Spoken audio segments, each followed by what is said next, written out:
right. Hello, everyone. I think we'll get started. This is session 10B on usable security. I'm Habiba Farooq from University of California, Irvine. We have three interesting papers in this session. Each presentation will be 16 minutes, followed by a few minutes for question and answers. For question and answers, just raise your hand for the question, and then you can just state your name and affiliation and then ask your question. So let's get started. The first presentation will be by Arjun Arunaslam. He's a PhD student at Purdue University. He'll tell us about how dropshipping abuse exists on e-commerce platforms.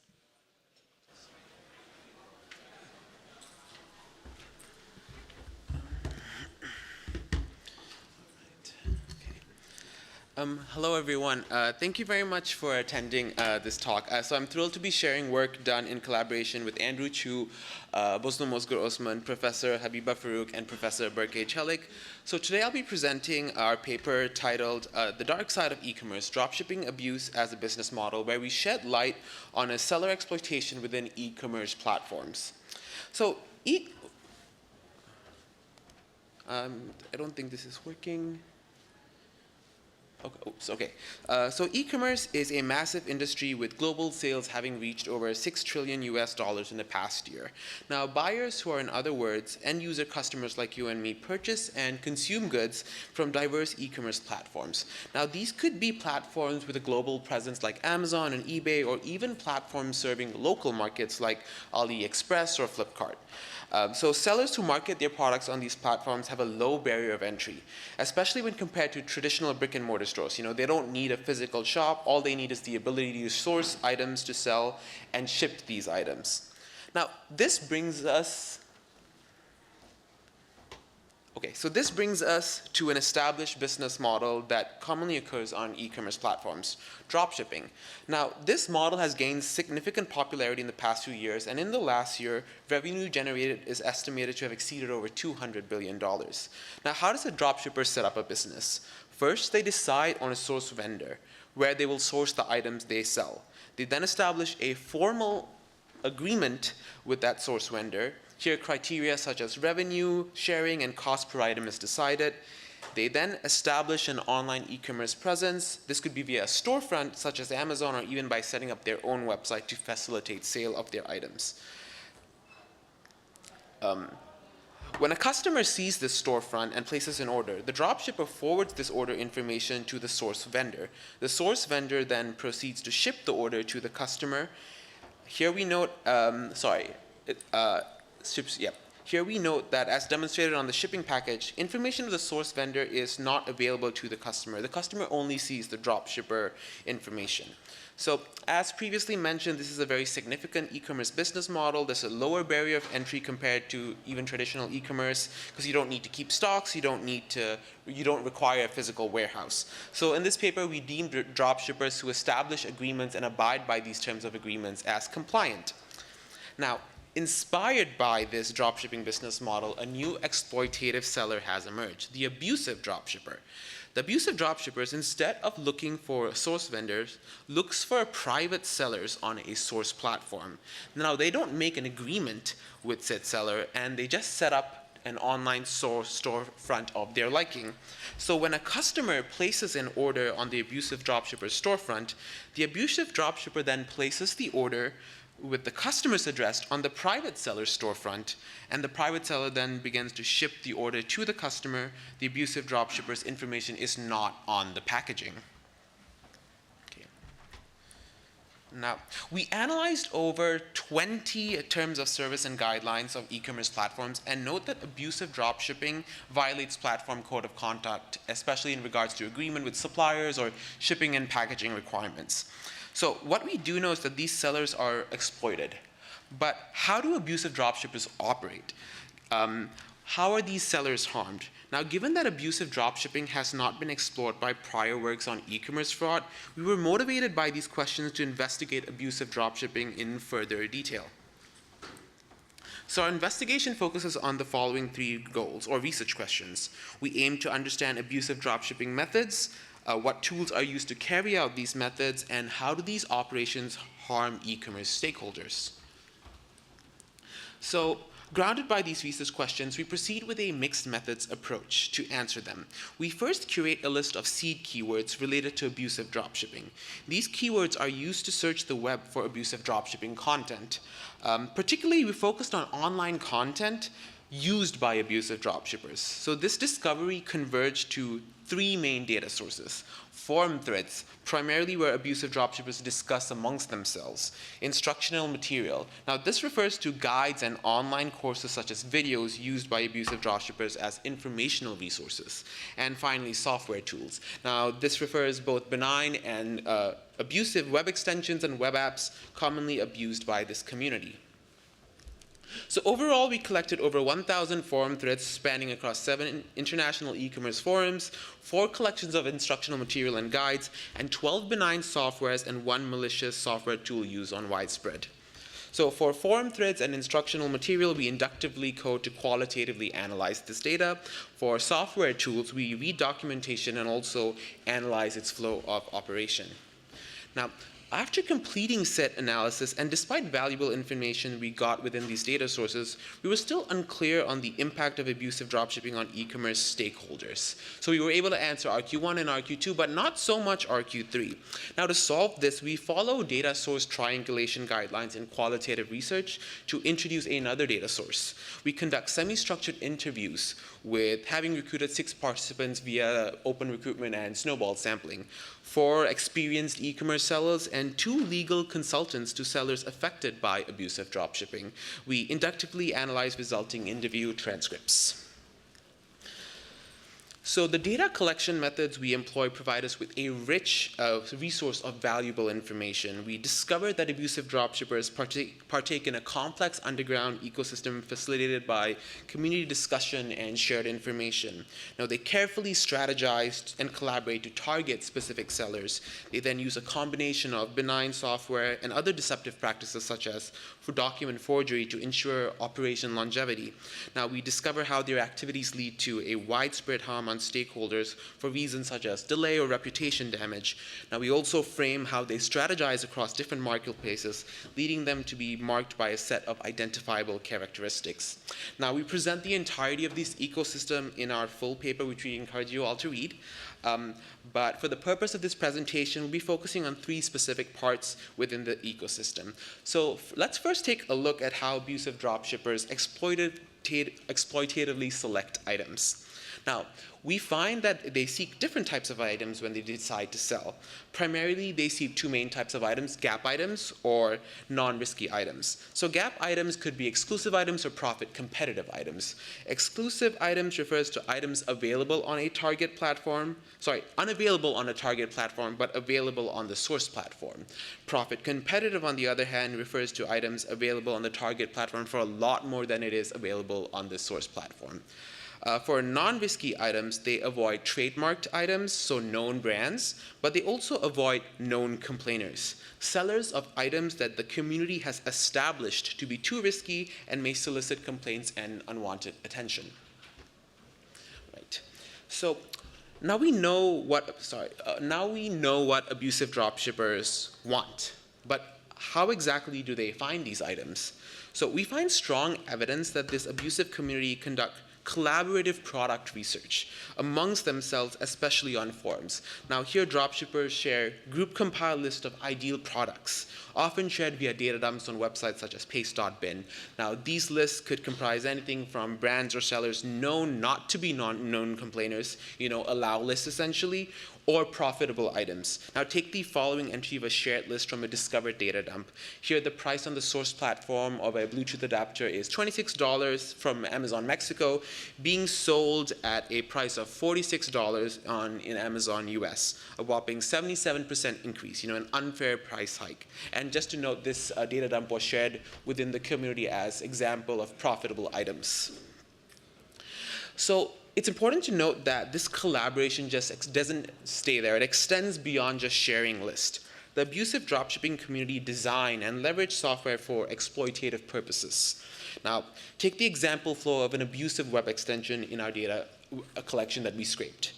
Here, the web extension can crawl a specified online marketplace. They query community-maintained deny lists for filtration and also additionally filter out trademark items to provide recommended products for the abusive dropshipper. So now let's pivot to how abusive action promotes longevity of operation. Now, 2 slides ago, we discussed how abusive dropshippers leverage abusive software, software that they specifically design for abusive purposes. But this community also leverages benign software, product research software, as the name suggests, helps them identify items to sell beyond what they already use. Repricing helps them strategize prices to ensure profit, and product review software helps them to solicit reviews from from customers. So we note that these tools are also used by regular e-commerce sellers, but our forum findings inform us that abusive dropshippers intend to use them to maintain competitive in the existing marketplace where they compete with benign sellers, and also to resemble legitimate sellers, especially in the case of product reviews. So other than making use of software, another method that we discover is that they use document forgery. Now, we note that many e-commerce platforms request formal documentation, which could consist of documentation proving that you have the right to sell an item or something similar to that. But interviewed sellers have first-hand experience of this. Now, take this sample quote from one participant who eventually realized that they were being victimized by abusive dropshipping and lodged a complaint to the platform. They found that the platform said that the dropshipper has documents, although that they had confirmed with the manufacturer that they are the sole distributor in said region, implying that these documents were in fact forged. Yes. Now, we don't only find evidence of this from our interviews. This type of deceptive behavior is promoted within the instructional materials we scraped. Now, take a look at this heading from one of our discovered instructional guides. How to circumvent license of authorization on Amazon. Sample license of authorization text. Such headings are common where they guide abusive dropshippers to design convincingly fake documents. So now let's finally take a look at how abusive dropshipping can harm e-commerce buyers and sellers via stakeholder harm. Now, abusive dropshippers often harm customers by obfuscating and providing false information. Now, this is especially true in the case of tracking numbers. Recall that when they purchase from a private seller, they may still get a legitimate tracking number from said seller. But they often refuse to share this with the customer due to concerns that this will raise suspicion. For instance, a customer realizing that a package is coming from a place that they don't expect it to come from. So we find evidence that they withhold, but also sometimes forge tracking numbers. They leverage web apps or malicious web or abusive web apps where you can input a delivery date, an expected delivery date, and a delivery location, and it spits out candidate tracking numbers that could satisfy a customer order. So they essentially provide these false tracking number to the customer. Now, customers also often have their orders neglected or procrastinated. Now, given that the abusive dropshippers do not have any control over their stock, they may not always be able to fulfill an order. Now, this obviously happens in the case where the source private seller does not have sufficient stock. Thus, customers find themselves having to wait for an order. Now, take this sample quote. We find this evidenced also in our forum threads. They express frustration when the orders are delayed and met with refusals to refund. Like, for example, this quote, "The product never arrived. They told me to wait for 2.5 months. Terrible customer service and no effort to refund or communicate with me." Okay, so customers aren't the only stakeholders that are harmed. Private sellers themselves are adversely affected beyond being abused unsuspectingly. This primarily arises in reputation damage. For instance, customers often misplace blame. Interviewed participants note how poor quality of an item or a brand is often tied to the brand item being sold and not necessarily to the sellers. Additionally, on some platforms, customers may impart negative reviews on the product itself, shared across all sellers and listings, instead of the seller themselves. Now, this was expressed by interviewed participants. For example, one stated, the customer does not receive the product, may not know how to rate the seller, and instead rates the product. They write comments, "Came to me in 30 days, this is terrible business," the review goes to the product. So interviewed sellers also note that this type of negative reputation also is spread across other forums beyond just e-commerce forums, and don't buy from so-and-so seller, sorry, or not so-and-so seller, but don't buy so-and-so item. So just to give you an idea of how this can damage the benign seller's reputation. So delays aren't the only things that can cause reputation damage. Interviewed participants also note how a mismatch in customer expectations cause further damage. So take this quote from a participant seller who said, when a customer buys a $50 item, note the intense price hike, they expect the item to be of that quality. However, they get the quality of a $10 item. So here the unfair price hike can cause an unrealistic expectation from the customer, thereby damaging the brand and item reputation even more. Okay. So again, we present this ecosystem in its entirety and in a lot more detail in the full paper, so we definitely encourage you to read the paper. But I guess this brings me to the conclusion of my talk for today. So in our paper, we also present identifiable characteristics that mark abusive dropshippers. So we note that with a ground truth data set, leveraging these characteristics for automated detection would definitely be a feasible goal. Now, this is also closely related to how e-commerce should play an integral role in mitigation of this type of abuse, or just in general e-commerce abuse. This is extremely important to ensure a safer e-commerce environment, fostering trust for both benign sellers, buyers, and for the platform in itself. That brings me to the end of my talk today, so I thank you very much for your attention. I'll gladly take any questions. Thank you.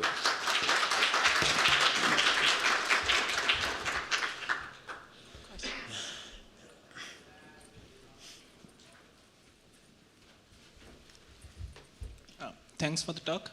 I'm Nimish from the Indian Institute of Technology, Kharagpur, and I just have a small clarification question. So in the abusive dropshipper model, I'm a bit confused that if there is no agreement between the dropshipper and the source vendor, so what things a dropshipper does to like coerce a vendor into servicing an order? I mean, if there's no agreement beforehand, why would the source vendor service the order? Thank you. So just to clarify, you're asking if there's no agreement between the abusive dropshipper and the source seller, why does the source seller satisfy the order? Yeah, why do they service the order? Yeah. Because to them, they see it as a regular customer order. So a lot of sellers have automated frameworks that they don't cross-reference, they don't do internal checking and things like that. So essentially, from the perspective of a benign seller, unless they pay close attention, as is the case for some of our interviewed sellers, they're just servicing a regular customer order. I see. Okay, thanks. Yeah. Thank you. Any other questions?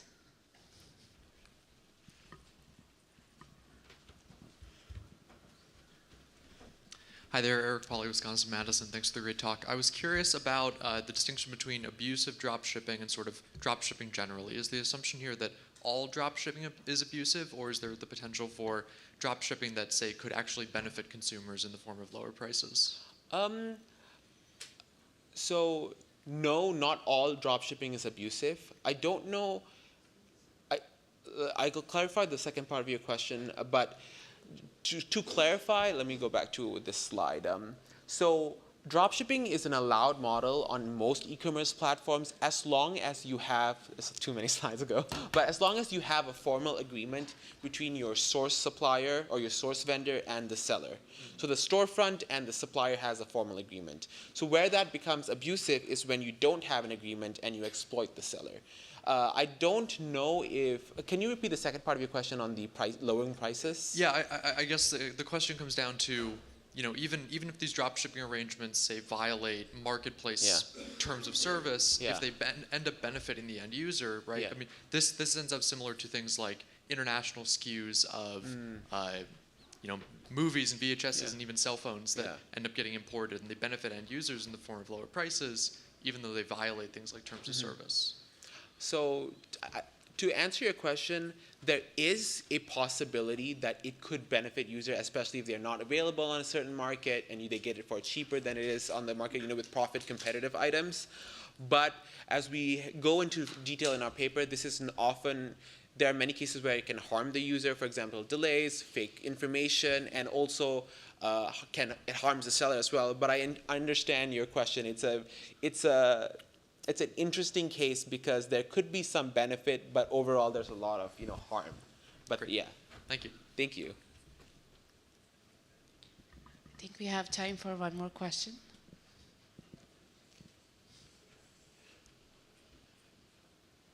Any questions? Okay, I guess let's thank Arjun.